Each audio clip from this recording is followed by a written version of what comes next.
नमस्कार, India news Madhya Pradesh Chhattisgarh देख रहे हैं आप। मैं हूं आपके साथ वर्षा राय। बुलेटिन की शुरुआत करेंगे फटाफट खबरों से। दिल्ली में पीएम मोदी और पश्चिम बंगाल के मुख्यमंत्री की हुई मुलाकात के बाद ममता ने बताया कि उन्होंने किन किन मुद्दों पर पीएम से की खास बातचीत।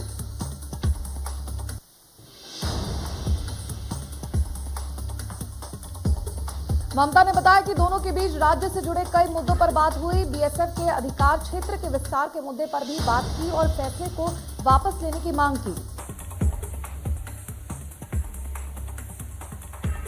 यूपी विधानसभा चुनाव को लेकर ममता बनर्जी का बड़ा बयान। कहा, अगर अखिलेश को हमारी मदद की जरूरत है तो हम मदद के लिए तैयार हैं।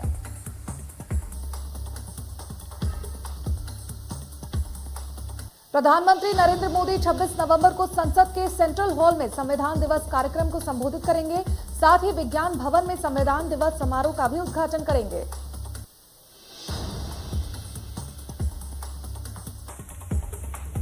छब्बीस नवंबर को ग्वालियर आएंगे सरसंघ चालक मोहन भागवत। आरएसएस प्रमुख के आने से सुरक्षा व्यवस्था अलर्ट मोड पर।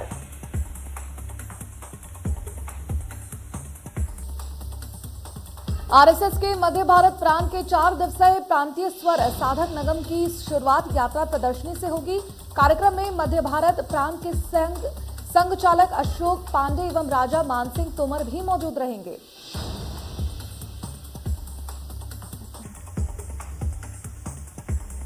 मिशन 2023 की तैयारियों में जुटी बीजेपी विधायकों का संभागवार बैठक। सीएम शिवराज और वीडी शर्मा बैठक में हुए शामिल। विधायकों से ली गई फीडबैक। भोपाल में अनुसूचित जाति की बैठक में बोले पीसीसी चीफ कमलनाथ। कहा, ये नई पीढ़ी है, बीजेपी इनको गुमराह कर देगी। आदिवासी समाज जल्दी गुमराह हो जाता है। उन्होंने आगे कहा कि आदिवासी समाज सच्चाई का साथ देता है। भाषण देने से कुछ नहीं होगा, नई पीढ़ी को ज्ञान देना बहुत जरूरी है। आज की पीढ़ी पलायन नहीं चाहती।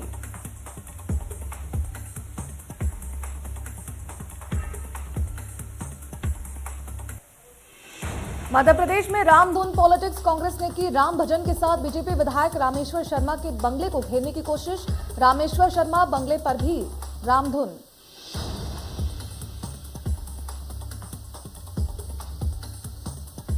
राम भजन की आड़ में सियासत पर आपत्ति। पूर्व मंत्री जयभान सिंह पैया ने किया ट्वीट। लिखा, राजनीतिक स्टंट के लिए राम का इस्तेमाल न करें।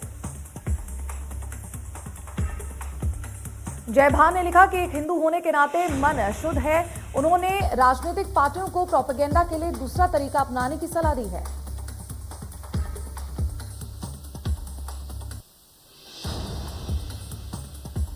कांग्रेस नेता और पूर्व केंद्रीय मंत्री अरुण यादव का बयान। कहा, कांग्रेस राम मंदिर बनाने के नाम पर चंदा देने का काम करती है। भाजपा राम मंदिर के नाम पर चंदा लेकर खाने का काम करती है। रामधुन पर चढ़े सियासी पारे पर बोले अरुण यादव। कहा, रामधुन का ठेका भाजपा के पास नहीं, राम सबके हैं, सब राम के हैं।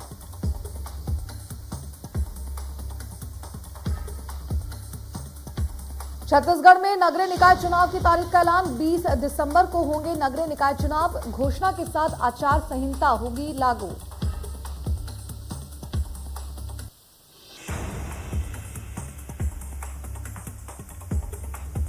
मध्य प्रदेश के सीएम शिवराज सिंह चौहान परिवार के साथ तमिलनाडु दौरे पर हैं। इस दौरान उन्होंने शिविलपुरत्तम जिला विरुधनगर में गोंडा देवी मंदिर परिसर में करंज का पौधा लगाया।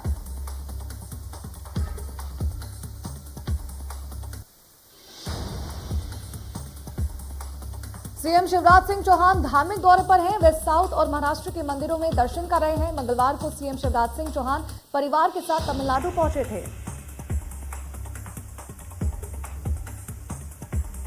तमिलनाडु पहुंचने पर सीएम शिवराज का बीजेपी कार्यकर्ताओं ने जोरदार स्वागत किया। इसके बाद सीएम तिरुचिरापल्ली स्थित रंगनाथ स्वामी मंदिर पहुंचे। उन्होंने पत्नी के संग पूजा अर्चना भी की।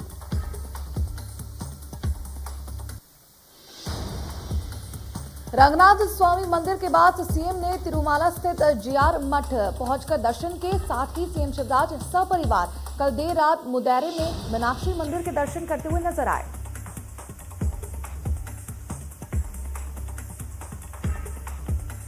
मध्य प्रदेश के गृह मंत्री नरोत्तम मिश्रा का बड़ा बयान। प्रदेश में नवंबर महीने में ही पुलिस कमिश्नर प्रणाली लागू होगी।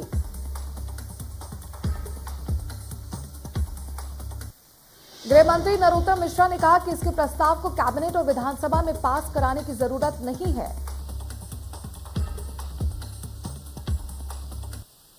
नरोत्तम मिश्रा ने पूर्व मुख्यमंत्री दिग्विजय पर निशाना साधा। कहा कि अच्छा है चाचा जान रामधुन कर रहे हैं। मुझे डर है कि रामधुन गाने के बाद सोनिया और राहुल गांधी चाचा जान के खिलाफ फतवा जारी न कर दें।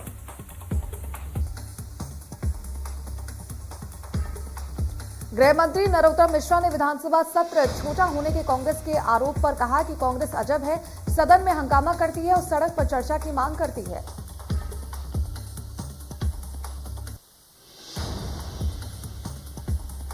इंदौर में कांग्रेस विधायक संजय शुक्ला ने बीजेपी और जिला प्रशासन पर पक्षपात का आरोप लगाया है। उन्होंने नगर निगम कर्मचारियों के हितों की मांग रखते हुए 10,000 नगद राशि देने की मांग की है।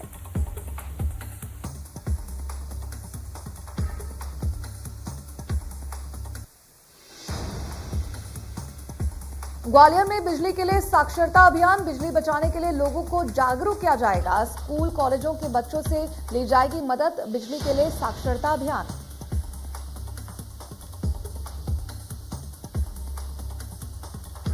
सीएम बघेल ने पीएमओ को लिखा पत्र। कोरोना से मृत व्यक्ति के परिवार को मिले 4 लाख मुआवजा। मृतक के परिजनों को दिया जाए मुआवजा।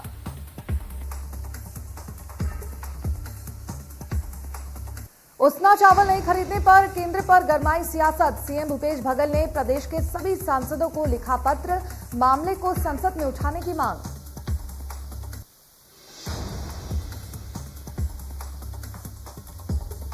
स्वास्थ्य मंत्री टीएस सिंहदेव ने केंद्रीय स्वास्थ्य मंत्री को लिखा पत्र। कोरोना वैक्सीन की बूस्टर डोज की मांग। पत्र में कोरोना की तीसरी और चौथी लहर का जिक्र।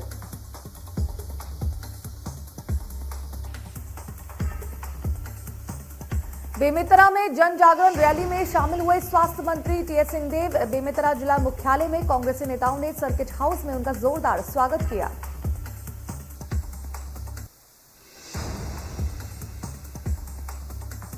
जांजगीर चांपा जिले में पीसीसी चीफ मोहन मरकाम ने लगाया झाड़ू। हाथों में झाड़ू पकड़कर की सड़कों की सफाई। पामगढ़ विधानसभा क्षेत्र में जन जागरण यात्रा कर रहे थे मरकाम।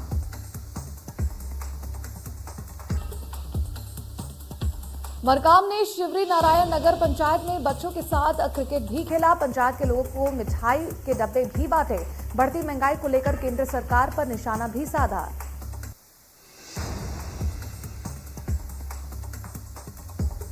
बलौदा बाजार में छत्तीसगढ़ आदिवासी कांग्रेस के अध्यक्ष का दौरा। यहां पदयात्रा के दौरान उन्होंने आने वाले चुनाव में कांग्रेस के प्रत्याशी को आदिवासी समाज अपना समर्थन देगा।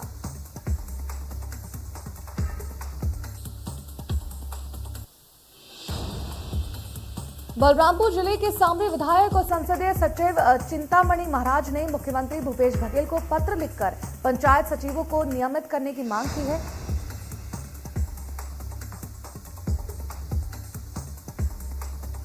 पंचायत सचिवों ने संसदीय सचिव को ज्ञापन सौंपकर उनसे अपनी बात रखी है। प्रदेश में शिक्षा कर्मियों को जिस तरह सरकार ने नियमित किया है उसी तर्ज पर पंचायत सचिव भी सरकार से अपनी मांग रख रहे हैं।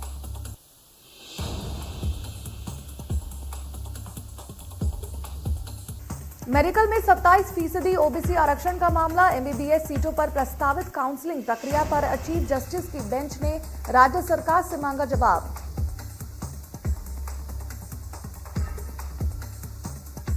याचिका में 5 अक्टूबर को हुए संशोधन को दी गई चुनौती। ओबीसी छात्रों को 27% आरक्षण देने का किया काम।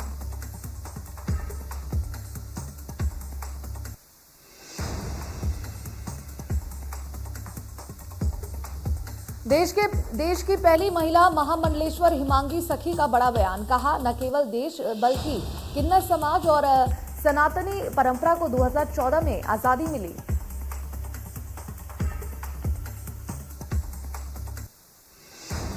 महामंडलेश्वर ने कंगना रनौत की बातों पर किया समर्थन। कहा पीएम मोदी ने देश के किन्नरों का किया उत्थान। पीएम मोदी ने के साथ है किन्नर समाज।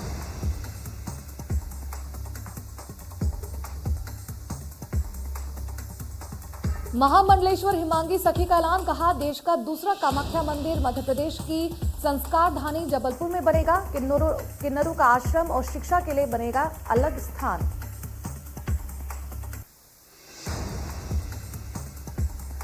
जबलपुर के बेड़ाघाट में पर्यटक ने बनाया मगरमच्छ का वीडियो। चट्टान पर बैठकर धूप सेकता हुआ नजर आया मगरमच्छ। 11 सेकंड के वीडियो में चट्टान से नर्मदा में जाते हुए दिखा मगरमच्छ।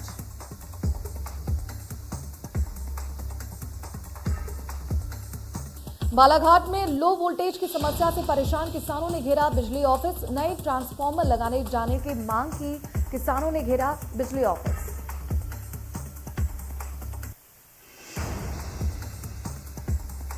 सतना के अमरपाटन तहसील में पटवारी को धमकी देने का मामला सामने आया है।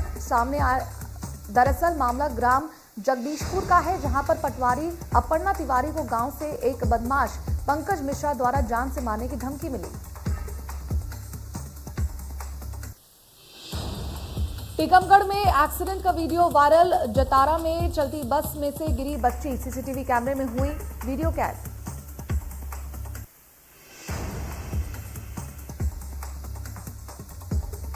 रायसेन में किसानों ने किया चक्का जाम। धान की फसल के रेट कम होने पर किसानों की नाराजगी। रायसेन मंडी गेट पर सैकड़ों की संख्या में किसानों ने भोपाल रायसेन रोड पर जाम किया।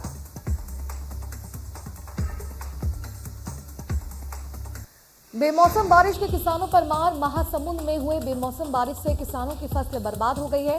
कटाई कर खेत में छोड़ी फसलें पानी में डूब गई।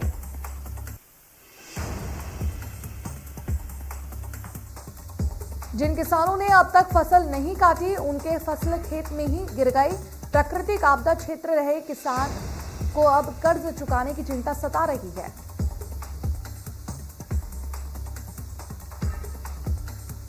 महासमुंद के खैर जिट्टी गांव में करणी कृपा प्राइवेट लिमिटेड स्टील प्लांट लगाने की तैयारी कर रही है। ये स्टील प्लांट 128 एकड़ में लगाया जाएगा। ग्रामीण इसका विरोध कर रहे हैं। सैकड़ों ग्रामीणों ने स्टील प्लांट लगाने के विरोध में कलेक्टर का घेराव किया और जमकर विरोध प्रदर्शन किया।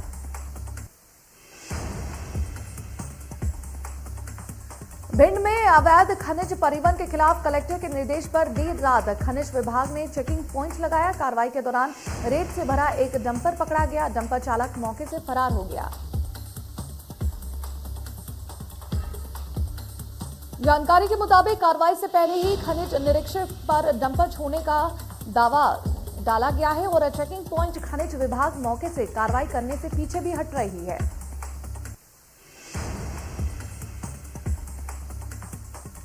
शमशाबाद के जटपुरा के जंगल में पेड़ से लटका मिला एक व्यक्ति का शव। पुलिस ने मौके पर पहुंचकर शव को किया बरामद।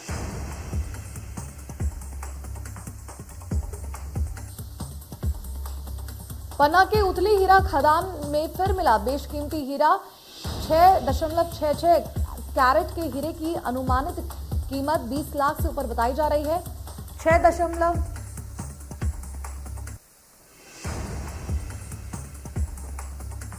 राजनांदगांव में चोरी का खुलासा। 1.5 किलो चांदी, नगद सहित अन्य सामान बरामद। 4 चोरों को इंदौर से पकड़ने में पुलिस ने सफलता हासिल की।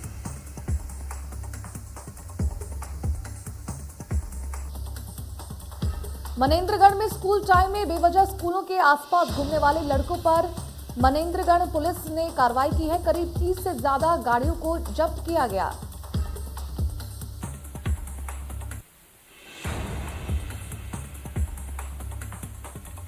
छत्तीस घंटे के चक्का जाम के बाद बनी सहमति। शासन प्रशासन ने ली राहत की सांस। शराब दुकान की गाद की दुकान के अंदर हत्या के बाद आक्रोशित स्थानीय लोगों के द्वारा किया जा रहा है प्रदर्शन।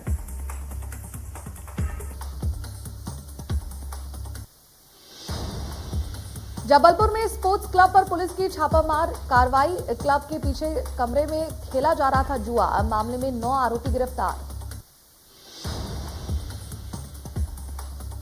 क्लब के पीछे बने कमरे में जुआ खेला जा रहा था। पुलिस ने 1,80,000 रुपए और 12 मोबाइल बरामद किए हैं। पुलिस को गुप्त सूचना मिली थी कि जिसके आधार पर गौरा बाजार पुलिस ने कार्रवाई की।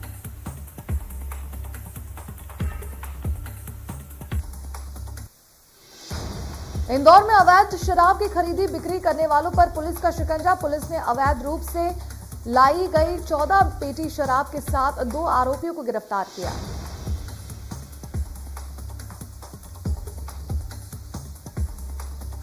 पुलिस को सूचना मिली थी कि 2 व्यक्ति शराब के साथ ब्रिज के नीचे खड़े हैं, जिसके बाद पुलिस ने एक टीम गठित कर दोनों आरोपियों की घेराबंदी कर पकड़ने में सफलता हासिल की।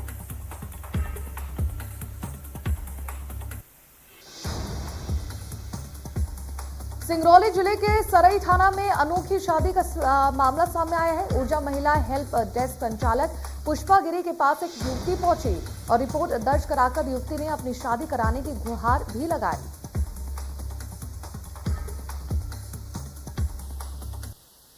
मंदसौर में खाद की कालाबाजारी का मामला सामने आया है। देर रात सुवासरा तहसीलदार ने खाद के 2 गोदामों पर कार्रवाई की।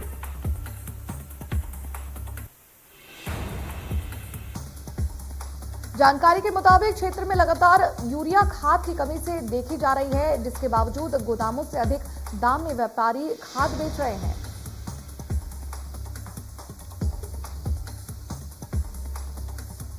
बुरहानपुर जिले के लालबाग थाना क्षेत्र में पदस्थ महिला आरक्षक के साथ नकली दरोगा बन दुष्कर्म करने का मामला सामने आया है। आरोपी खुद को सब इंस्पेक्टर बताकर धोखा देते हुए फरार हो गया।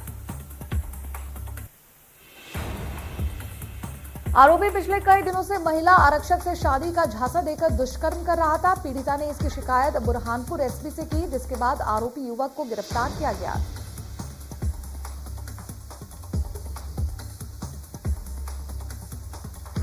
जांजगीर में युवक ने जिला हॉस्पिटल में हंगामा किया, सुरक्षा में तैनात कर्मियों से बदसलूकी भी की, सबके सामने स्वीकार गलती की। पुलिस की डायल 112 की टीम समझाइश देकर घर छोड़ने के लिए पहुंची।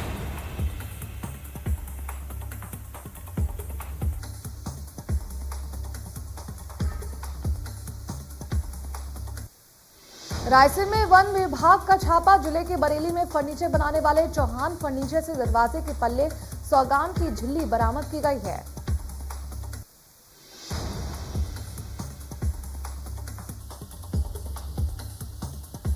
सुकमा में 10 लाख का गांजा बरामद। उड़ीसा से तेलंगाना की ओर जा रहे पुलिस ने 100 किलो गांजा जब्त किया है।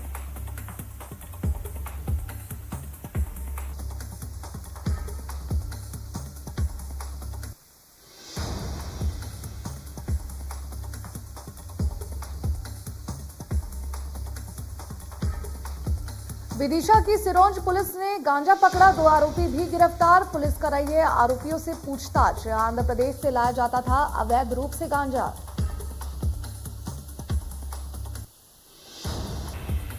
ग्वालियर में हत्या के मामले में आजीवन कारावास पर कैदी फरार हो गया है। आरोपी ने मुरैना में एक युवक की हत्या की थी। इसी मामले में उसे आजीवन कारावास की सजा दी गई थी। आरोपी को मुरैना से ग्वालियर जेल में भेजा गया। पैरोल अवधि पूरी होने के बाद भी आरोपी जेल नहीं पहुंचा।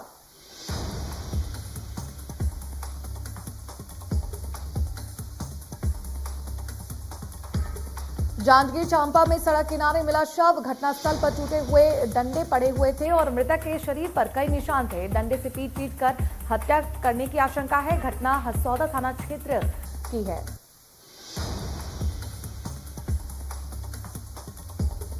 इंदौर में हुए दर्दनाक हादसे में एक मासूम बच्चे की जान चली गई। मासूम की मौत उसी के चाचा की गाड़ी से कुचलने से हुई।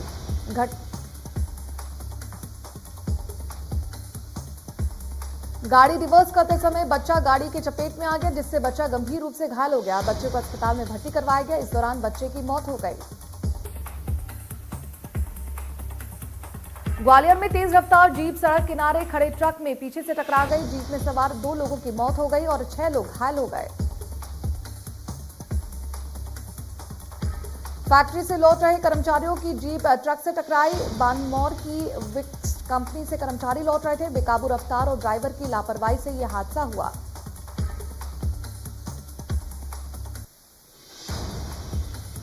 ग्वालियर में नहीं थम रही डेंगू की रफ्तार। 107 मरीजों के सैंपल जांच के लिए भेजे गए, जिसमें 44 नए मरीजों में डेंगू की पुष्टि हुई। जिले में डेंगू मरीज की संख्या 2412।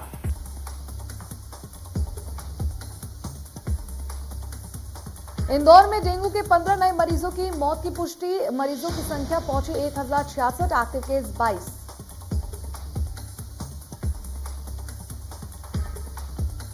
इंदौर में करीब 150 दिनों के बाद कोरोना के 1 दर्जन मामले पिछले 24 घंटों में शहर में 13 नए पॉजिटिव मरीज सामने आए।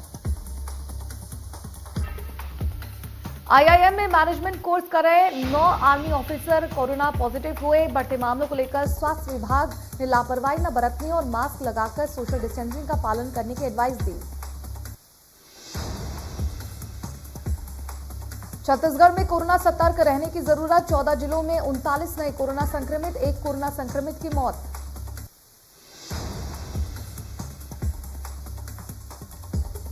भारत में पिछले 24 घंटों में कोरोना वायरस के 9,283 नए मामले सामने आए। 10,949 रिकवरी हुई और 437 लोगों की कोरोना से मौत हुई। दिल्ली में 24 घंटों में कोरोना वायरस के 27 नए मामले सामने आए। 28 रिकवरी और कोरोना से एक भी मौत नहीं हुई है। केरल में 24 घंटों में कोरोना वायरस के 4,972 नए मामले सामने आए। 5,978 रिकवरी और 57 लोगों की कोरोना से मौत हुई।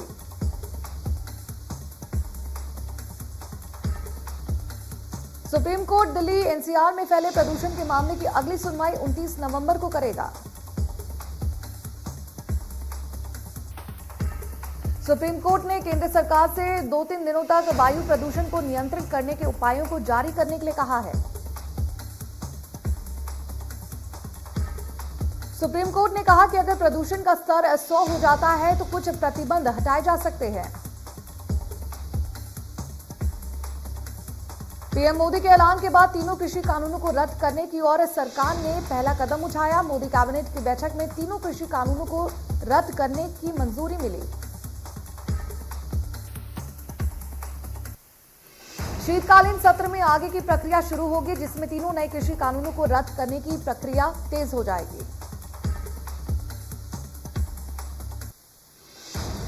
टिकरी बॉर्डर पर किसान नेता और दिल्ली पुलिस के बीच अहम बैठक हुई है। बैठक में 26 नवंबर को टिकरी बॉर्डर पर बढ़ने वाली भीड़ को नियंत्रित करने को लेकर बातचीत हुई। टिकरी बॉर्डर पर किसान आंदोलन की भीड़ अनियंत्रित होकर दिल्ली की सीमा में न आए, इस बात से दिल्ली पुलिस की चिंताएं बढ़ चुकी हैं।